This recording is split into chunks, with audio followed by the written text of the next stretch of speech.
I guess this week we're eclipsing. What's it all about? We are. We have the moon waxing towards full on Friday, but it culminates in an eclipse.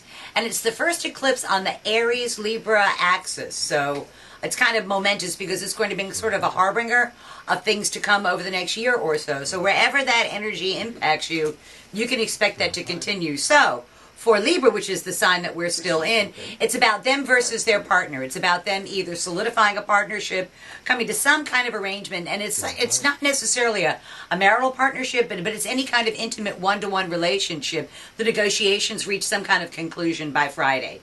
For Scorpios, this energy is in their 6th house of work and responsibility and their 12th house of their own undoing. And they have to be careful because they've said, I want this, I want that, I want this, I want that. And they've been saying this for 2 years, and this year the universe is going to go, okay, it's yours. Now let's see what you do with it, which always kind of scares me. For Sagittarians, it's in their 5th house of love affairs, children, sports, amusements, pleasures. It's about romance. It's about the creative principle. It's about allowing your creativity out and then following it wherever it goes. And they need to know that the things they create in the next year or so are going to take on a life of their own. So have a care with the things you create, Sagittarians. For Capricorns, this energy is in their 4th house of home and 10th house of career and public standings.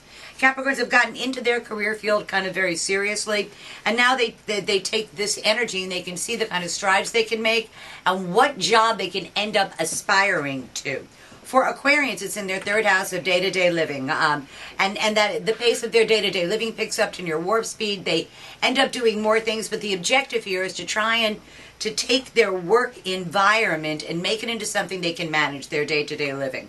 For Pisces, it's in their 2nd house of money, and Pisces need to make more money, and they don't really care how they do it or who they do it with, but they're going to find that the emphasis is on increasing the amount of earned income rather than unearned income. For Aries, it's all about them getting their wants, their needs. It's about them creating new relationships. If they're single, if they're attached, those relationships get refined, and it works out a lot better to have the Aries get their wants and needs met. For Tauruses, sadly, it's nothing but hard work. It's hard work, and it's hard work where you do a whole lot of giving, not a whole lot of receiving. So it's the kind of work that's kind of good for your soul.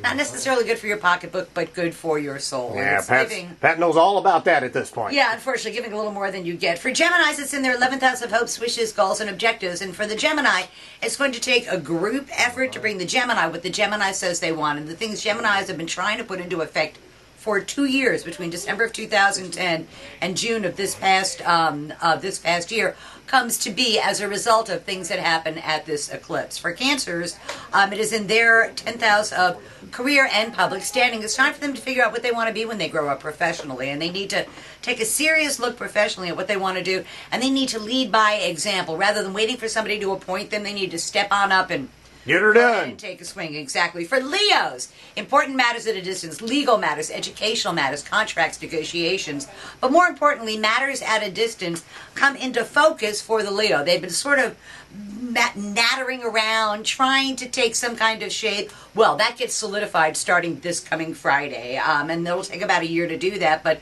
they end up in a terrific position because they have all the cards, which is a really nice place to play that particular hand. And then for Virgo, the last time we're going to talk about, it's in their 8th house of other people's resources flowing their way, and Virgos want to find a way to maximize existing resources, not go out like Pisces and find new ones, but to take the resources that they have and maximize them in one way or the other, and unearned income flows the Virgo way. So that's pretty interesting news for the first eclipse on the Aries-Libra axis coming this Friday. So tomorrow's news today. And one of those Libras is having a birthday next week in this room.